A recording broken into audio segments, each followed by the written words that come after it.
हर प्रतिभा की शुरुआत एक जेल से होती है, हमेशा लोहे की सलाखों वाली नहीं, कभी हालात की, कभी सीमाओं की और कभी अपने ही डर की। ह्यूमन ऑल टू ह्यूमन में नीत्शे बताते हैं कि महानता आराम से नहीं जन्मती, वो जन्म लेती है संघर्ष से और आजाद होने की तीव्र इच्छा से।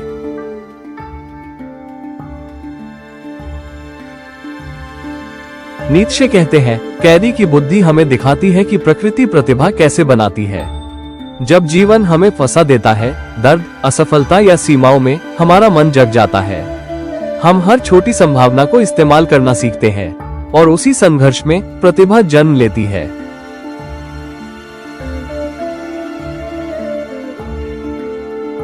नीत्शे एक और उदाहरण देते हैं, एक व्यक्ति जो जंगल में खो गया है पर बाहर निकलने के लिए हर दिशा में कोशिश करता है। अपनी जिद और संघर्ष से वो एक नया रास्ता खोज लेता है जिसे पहले किसी ने नहीं देखा। यही है मौलिकता, ओरिजिनलिटी का जन्म। असली प्रतिभा अलग दिखने के लिए नहीं बनती, वो इसलिए अलग होती है क्योंकि उसे जीने के लिए वैसा होना पड़ता है।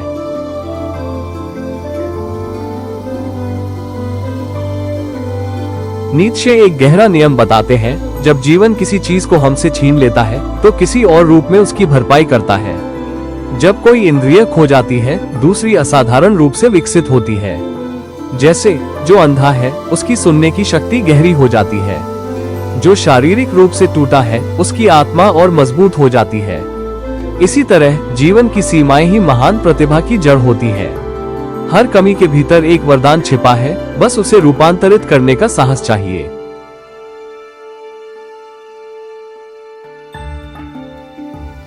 नीत्शे कहते हैं, इन विचारों को पूर्ण मुक्त आत्मा पर भी लागू किया जा सकता है। मुक्त आत्मा वो है जिसने अपने मानसिक कारागारों को तोड़ा है, अंधविश्वास से, समाज की नकल से और भय से। उसने हर कठिनाई को, हर विफलता को अपनी समझ को तेज करने का औजार बनाया। उसका जीनियस उसके ज्ञान में नहीं, बल्कि उसके संघर्ष से सीखे जाने के तरीके में है। शायद नीत्शे के ये शब्द हमारे लिए भी हैं।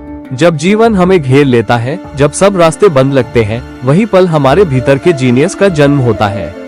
जितना हम संघर्ष करते हैं, उतना हमारा मस्तिष्क गहराई से सोचने लगता है। असली प्रतिभा उपहार नहीं है, वो साहस है, दर्द को शक्ति में बदलने का। अगली बार जब जिंदगी तुम्हें कोने में धकेले, याद रखना, वही कोना तुम्हारे महान बनने की शुरुआत हो सकता है।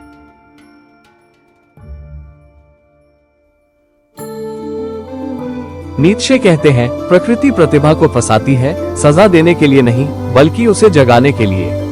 हर सीमा, हर अंधकार एक आमंत्रण है ऊंचा उठने का। यही है जेनेसिस ऑफ द जीनियस, यही है मुक्त आत्मा की कहानी। अगर नीत्शे के विचार आपको प्रेरित करते हैं तो वीडियो को लाइक करें, किसी संघर्ष कर रहे व्यक्ति के साथ शेयर करें और चैनल सब्सक्राइब करें ताकि आप भी अपनी आत्मा को मुक्त कर सकें।